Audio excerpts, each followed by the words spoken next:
Welcome to Vlogmas Day 7!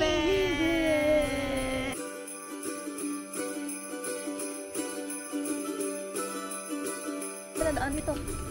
Grabe ano, naka 1 week na tayo sa Vlogmas. Grabe, sana mapanindigan natin hanggang Vlogmas 25. Anyway, katatapos lang namin mag-breakfast and pabalik na kami sa kwarto. Tapos ayusin lang namin yung mga gamit. Nakapag-impake naman na kami ng konti kagabi. Yung mga ibang gamit na lang like toiletries, ganyan. Mga tuwalya, yung mga basang damit kahapon na pinang-swimming, yun na lang. Tapos check out na and babalik na kami sa bahay. Hello?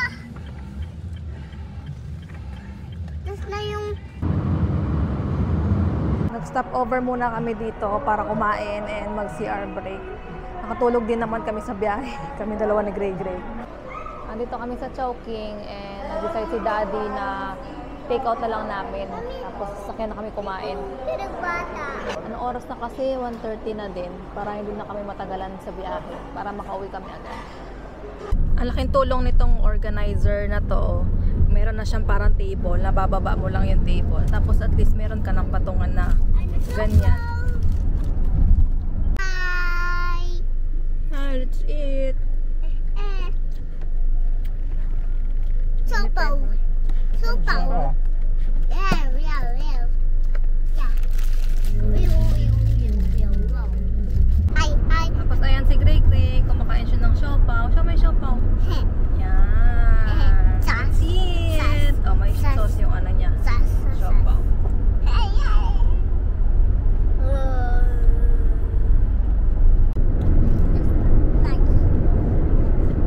Kapanin na lang sa'yo. Masarap na lang yung sauce. Sarap ba? Tikman mo. Kanina mo pa kinakain yan eh.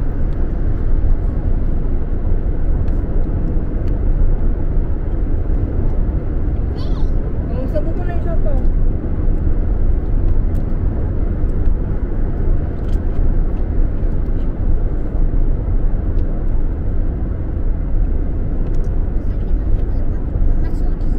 Diba? Masarap.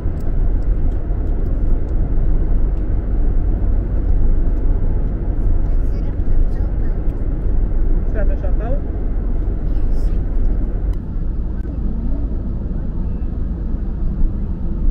Nakauwi na kami dito sa bahay.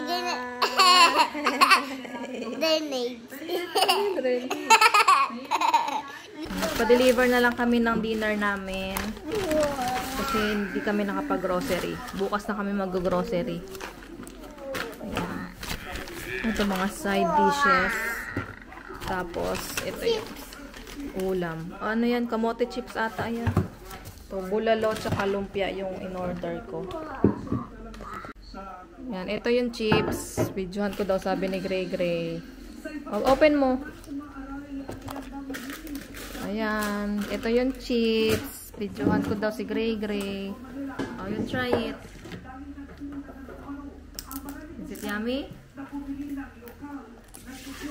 Do you like the chips? Yes. Ito yung ulam namin, bulalo tsaka lumpia. Ang kanin.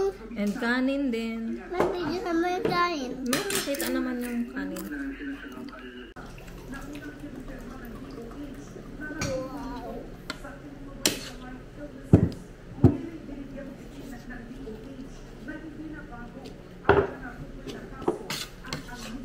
Chip.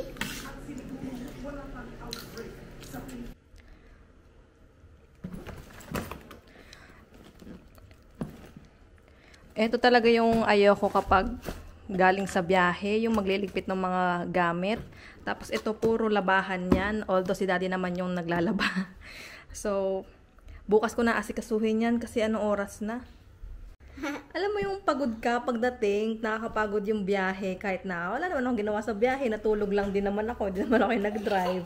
Tapos, basta pagdating mo dito, parang gusto mong bilata na lang, pero wala ka naman choice dahil wala naman ibang kikilos dito. Hindi naman kusang malilinis ang bahay. Ano yan? Nahanap niya yung dati niyang yung stuffed toy. Ibinigay lang to ng shopback. Tapos may work pa ako ngayon and meron pa akong meeting mamaya. 10 PM pa naman yon. Ano oras pa lang? 9 PM. Pero si Gray Gray, pagod na din niya. Napagod din niya sa biyahe, sa gala. Kasi halos isang linggo yung tuloy-tuloy yung biyahe namin. Gala. So malamang bukas, ang Mami. agenda namin ay maglinis ng bahay. Mommy, Yes. look. Sino yan? It says Christmas tree. Hindi si Christmas tree. Sabag yan. Anyway, ayun, malamang maikli lang yung vlog ngayon. Bye-bye. Kasi puro biyahe lang kami, pahinga, the whole day. Yes. Babay na tayo. Okay, let's bye-bye na. Bye-bye! Bye-bye. Thank you for watching! Thank you for watching. And see you again tomorrow! You get to bye-bye. Bye!